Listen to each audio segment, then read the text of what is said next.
Nurse.org and Major League Sports teams are honoring nurses with discounted game tickets and once-in-a-lifetime experiences. From throwing the first pitch to riding the Zamboni to on-court recognition, join the fun. Visit nurse.org/nurse night to find a nurse appreciation event near you and grab your discounted tickets today.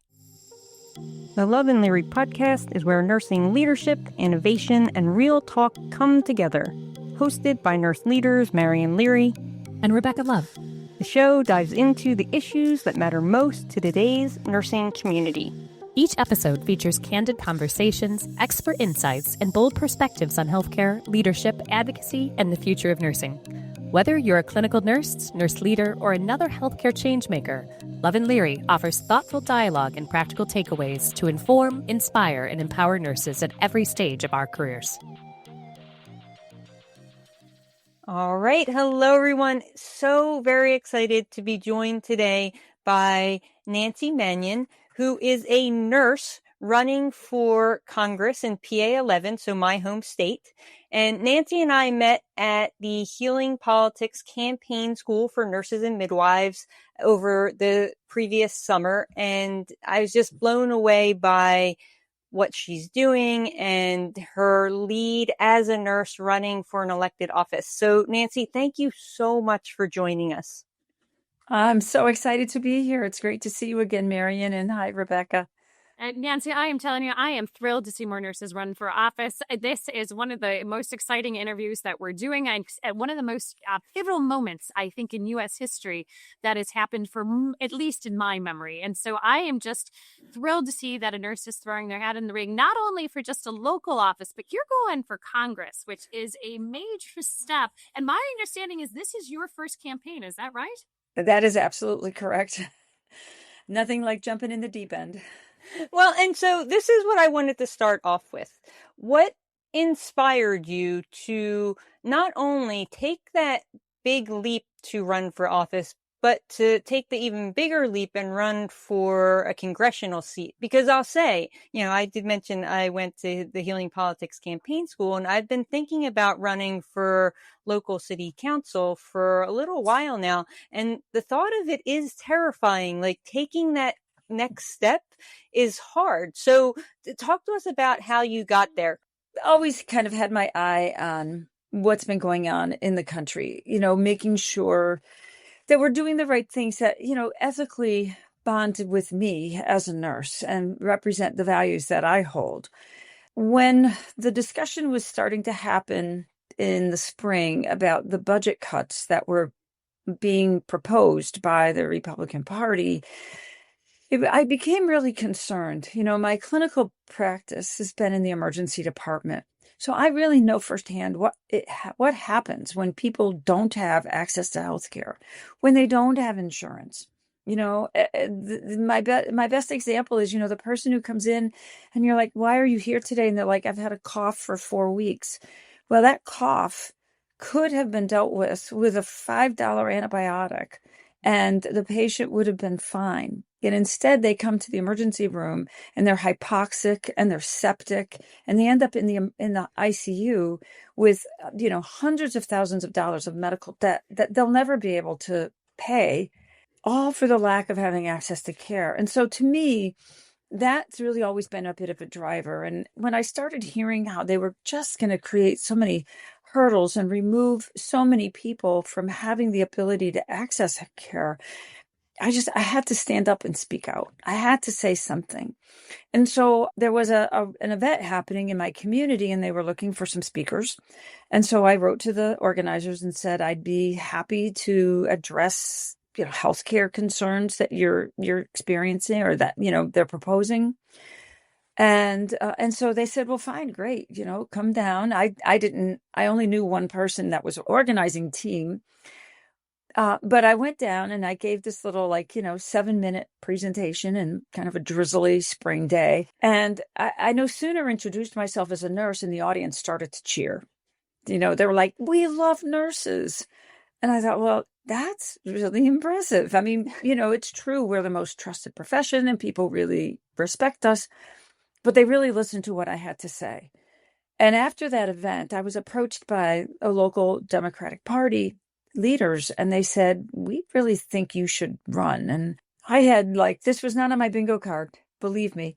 And I said, well, I don't know what you're talking about. And they're like, no, you should run for Congress. And I'm like, are you serious? But it was one of those experiences. And I know all of us have had that time where someone has tapped us on the shoulder and has seen something because they saw something in us that we didn't see in ourselves. And, when I came home and I said to my family, boy, they think I should run for Congress. My husband's response was, you've been preparing for this your entire life. You should go forward. That is so nice. Yeah, because family dynamics is hard when it comes to running for office. It's extremely hard. It's a sport. It's a team effort. You can't do this by yourself. And he's 100% all in. My family's 100% all in. And that means a lot to me because I think we all come from the same values set that we believe that people should have access to things that are good for them and we shouldn't make it hard. And so that was the start. And so then I began to explore, well, how does one do that? Where does a person go? So I reached out to my dear friend, Rebecca Patton, former ANA president. And I said, how do I'm thinking about running for, political office. What should I do? And she said, contact Healing Politics. And that's how I ended up there in the process. But I've spent a lot of time, there was a discernment process. And I went to a lot of the local Democratic organizations in my community in the county and spoke with them and just said, what do you think? And they're like, well, it's going to be a bit of an uphill because this is not a Democrat majority area. And, the guy's pretty entrenched. He's been in office for 5 terms. And I'm like, you know what? I think it's time. And I think it's time that a nurse stands up and speaks out and defends America, defends the Constitution, and we can do it because we have integrity. And we're good at being advocates for people. And so I lean into my biography as a nurse, and it's really resonated. I have an incredible amount of support from the people in the district. And there's a lot of momentum and energy that's really building as we move into the primaries in May. So yeah, this is a very different journey than I ever anticipated I would take in my life, I will say. But I'm very excited that I'm doing it. I think it's great. And I also, yes, nurses have integrity, but there are so many other skills that we have that make us prepared to run for and to hold elected office. And I wonder if you can talk a little bit about the skills that you've used as an ER nurse that you've used in other ways in your nursing profession that have prepared you for what you would be doing when you win the congressional seat. That's right. And I will win. That's my intent. You will. I think the first one that comes to mind, Marion, is communication. As a nurse, we communicate all the time. We communicate with our patients, with our coworkers, with administration, but we have to be very versatile, because we're speaking to so many different types of people, even within our patient population. And certainly in the emergency department, it could be someone who's unhoused, and my next patient could be the CEO of a corporation. And the ability to be able to connect with people wherever they are and using language they get is really, I think, crucial. Because, a congressional district is just a representation of what a patient population in an emergency department looks like. I mean, the ER is really that link between the healthcare system and the community. And I feel like the things that I've learned being in the emergency department have really given me the insights, what communities need. We understand if there's a problem in the community, we see it in the emergency room first. So I think communication is really one of them. I think negotiation is the other. We negotiate with our patients to get them to cooperate with their plan of care. We negotiate with the physicians and nurses that we work with every day. And we negotiate with, our hospital administrators and, in my case, pre-hospital providers. And I think there's a lot of negotiation that has to happen when you are in a political position. Not everybody's going to agree with everything that you say or propose, but yet I'm going to be responsible for representing everyone. And I feel like that's my obligation to understand people, to be able to really know what is important to them, and to be able to help negotiate a path with fellow Congress people to achieve the aims that our government is supposed to be doing, taking care of our citizens, taking care of the people who are here in our country. So I think that's the other one. And the third one would be teamwork, because none of us deliver care in a vacuum. It's always with other people. And I think learning how to work with different people, with different other talents, those are really going to be essential. So I have been really pressed to employ all of those three particular skills, but the host of everything that nursing really brings to the forefront every single day in the work that we do. Nancy, I think that your story is very inspirational. I think most of us, and Mary and I have talked about this numerous times, suffer from imposter syndrome. And it's interesting how when you put yourself into spaces, that suddenly something gives you a push. And for you, the truth is you're right. What's facing healthcare now is probably the most critical issue for so many lives of family: access to care, the cost of care, the shutdown and the impact to rural health. And to your point, the impact of Medicare and Medicaid populations, by the time people hit the emergency room today, they're far sicker than they ever were before because of access to care. And also, my understanding is that medical debt is the number one cause of bankruptcy in the United States of families, and it is absolutely devastating. So I think you getting into Congress and speaking on behalf of patients and nursing is going to bring perspective that most others would not have. And I think if you could share sort of some of these insights that you said, I know that when Marion and I were talking to you briefly before, you said, gosh, the things I have learned since even attending Healing Politics. Can you give us some of that insight? Like, what is it that when you're going into a campaign, should you be thinking about? And what things did you learn that you were like, this was completely, I would never have even seen this coming as a nurse into what I'm looking at? If you can give us some of that. Well, first of all, every word that you say as a candidate is public. You're on an open mic all the time. So you can no longer have a casual conversation with someone without being very careful about what you say, how you say it, and who might be listening in.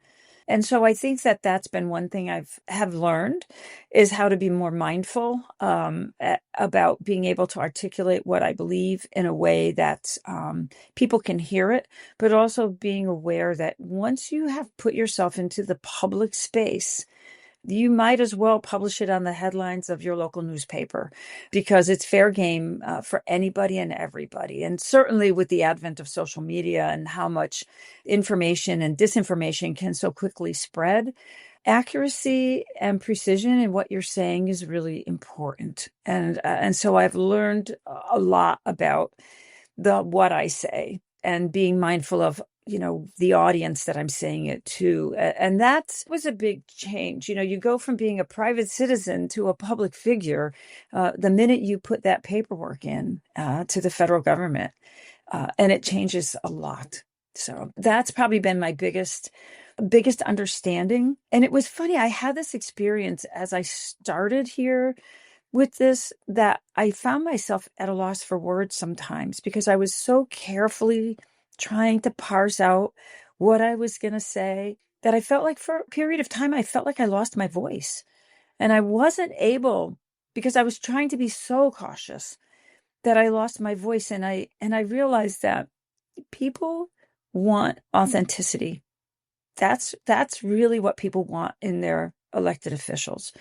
And so it took me a little time to work through that process of just really being able to trust my own voice and to just feel comfortable speaking as Nancy, the politician, candidate, but knowing that it was coming from a place inside of me that was true to who I was. And so that was a big and an unexpected and absolutely imposter syndrome. I mean, every day I wake up and say, am I really doing this?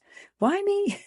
Hey nurses, looking for exclusive discounts? Nurse.org has you covered with deals on everything. Save big on the essentials you need to excel in your career. Don't miss out. Visit nurse.org/discounts for the latest discounts made just for you. Because you just had a town hall, and I'd love for you to talk a little bit about how that went. But I also would love to understand and have our audience understand, like, how do you prepare for the plethora of topics and questions you're going to be asked about, because you can't know everything.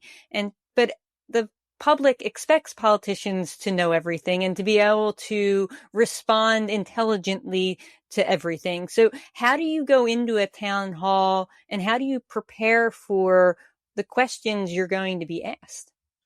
Well, I think preparation is the key word. And I spent a lot of time getting prepared. I will say also, and I mentioned this before, being in a team environment really helps. So I have a lot of volunteers who are supporting me and have sent me a lot of topical information on areas where they're expert, which I've been able to distill down to create the kind of responses that resonate with me and my campaign.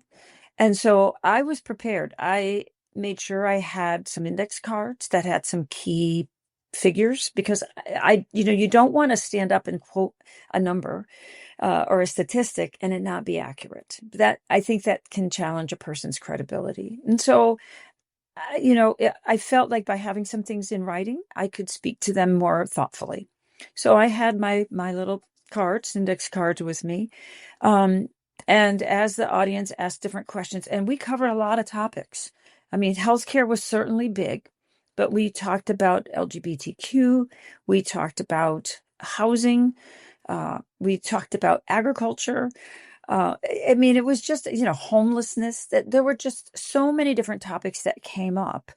And, I felt I was prepared to speak to them because they were topics that I had done some homework on. And I wrote back to the folks who had been helping me in gathering information and thanked them. And I said that really any success I had in that town hall was because of the work that they had done preparing and helping me gather some good topical information. So you can't know it all. I'll readily admit I know extremely limited amount of information about highways and bridges. I think we all know we want to drive across bridges that are safe and not going to collapse. And we want roads that aren't full of potholes. How we make that happen, I've got a lot to learn about. But I know that it takes tapping into the expertise of the people around you that support you and are going to give you good information. So that's how I prepared for that event. As a very nicely prepared response as well to that question, because you can't know everything. No. So, and you need your team around you of trusted content experts. So that's great. So I guess for the nurses out there who, I don't know, might be considering, should they dip their toe into politics or, it's also really hard in general to speak out on topics these days on social media. What would you say to them? How do you find sort of the stamina and courage to continue to speak up and push for the policies that our country needs, our state needs, our country needs? I think the stamina comes from the fact that we as nurses know in our profession and our personal experience caring for people that we make a difference in their lives, that we really can impact the well-being of people. And I see running for political office as really just an extension of that patient population, that all of the people that reside in my district are my patients. And I'm going to do my very best for them. It's really an extension of all the work I've ever done. And I think that's why my husband said I had been preparing for this all my life. It's really about taking your values and the things that you care about and you're passionate about. Like, certainly driving me in this race is the healthcare issues, vaccines and the degradation of science. That makes me very angry. I believe in science. I have a doctorate degree. I understand what evidence-based science looks like and why we deliver healthcare based on the best available science that we have. And to see that being degraded and, kind of put off to the side in favor of personal opinion, that's not science. And I can't abide by that. And so I guess it's sort of intrinsically, it's kind of how I was raised by my parents, that when you see something that's unjust or not right, you have to stand up for that other person or for that that problem, and you have to be an advocate for them. And so I really do see myself as fulfilling that obligation. You know, my dad, very early on in my life, my early memories of childhood, my dad was always the person in the community that when something needed to be done, they'd be like, let's go ask Joe because he'll know what to do, or he'll help take care of it. And so my father was that person, and my brothers and I saw that, and we were expected to help when he was doing things. So, you know, I'm in grade school and I'm down at the clothing drive for the community, you know, and I'm sorting shoes and jackets and t-shirts, and you know, we didn't balk at it. We knew it was expected of us. And my dad did it out of a love of his fellow man, and I think that he instilled that in me as well. And so I think that's part of what drives me to do these things, is really my own personal belief in that we lead by example, and we lead when we have the best interest of others at heart. You know, Nancy, I love this because I think you're absolutely right. And we need more of this right now. We need more people to lead by example and also to think about others before themselves. And I think nurses inherently are taught naturally, or not everything. I just actually think it's inherent in us that our goal in life is to alleviate the suffering of others. And right now, I think in this world, kindness matters, helping others matters, and that's what the world wants. I don't think they want division and separation and anger and hate to drive us, and nursing in Congress is going to lead to that. So as we're sort of wrapping up this time, Nancy, what things would if you had one final statement, thought, what do you want nurses to know about you and how to get involved and support what you're doing in your campaign? Well, if they're interested in support, I'm always looking for more volunteers. There's a lot of work to be done in a campaign. And so if there are listeners who want to know more, Marion, I think you're going to post up my website. So you have a place you can go to on the web, and you can indicate your desire to be a volunteer. There's lots of ways that people can do that, whether you're local to my area in Lancaster, Pennsylvania, or if you are across the country. There's still so much to be done, and I'd be grateful for that support. Of course, you know, every campaign requires resources. That means money. And so, you know, feel free if you're not able to donate your time. Those other resources are really valuable because they help get the message out and really help amplify what I'm trying to do. But I think what I really believe is that America is in really kind of critical condition right now, and it needs a nurse to heal it. And I want to be that person in Congress that helps to lead the healing of our country, to help break down the divides, to bring kindness, as you said, Rebecca, kindness back to the way that we talk to each other and the way that we live with our neighbors, instead of fighting and division and heartbreak. Because we can do better. And so that's what drives me, and I'm hoping it inspires others. Whatever level you're at, if you feel like, you know, I can't do something on a big scale, school boards, municipal elections, there's always a place where your voice is going to matter. Just use it. Well, that is a tremendous place to end this conversation. Nancy, thank you so much for joining us. Thank you so much for taking that leap and running for political office. We need more nurses running for office. We need more nurses holding elected offices. If folks are interested, please check out Healing Politics. They do an incredible job at schooling nurses on how to run a campaign and how to run for office. And please support Nancy's run for Congress at nancymannion.com. And we really look forward to watching your campaign, helping get the word out, seeing you lead PA 11 as a nurse elected official. So thank you, Nancy. Thanks, everybody. Thank you, Nancy. We can't wait to see you out there on the campaign trail. And for everybody that tuned in to the Love and Larry podcast, join us again in the future. Again, this is our exciting episodes that we're doing with Nurse.org, and we look forward to seeing you all in the future. Thanks for listening to the Love and Larry podcast. We hope this conversation sparked new ideas, challenged your thinking, and reminded you of the power nurses have to lead change. If you enjoyed this episode, be sure to subscribe, leave a review, and share it. You can find more episodes and join the conversation wherever you do your podcast listening.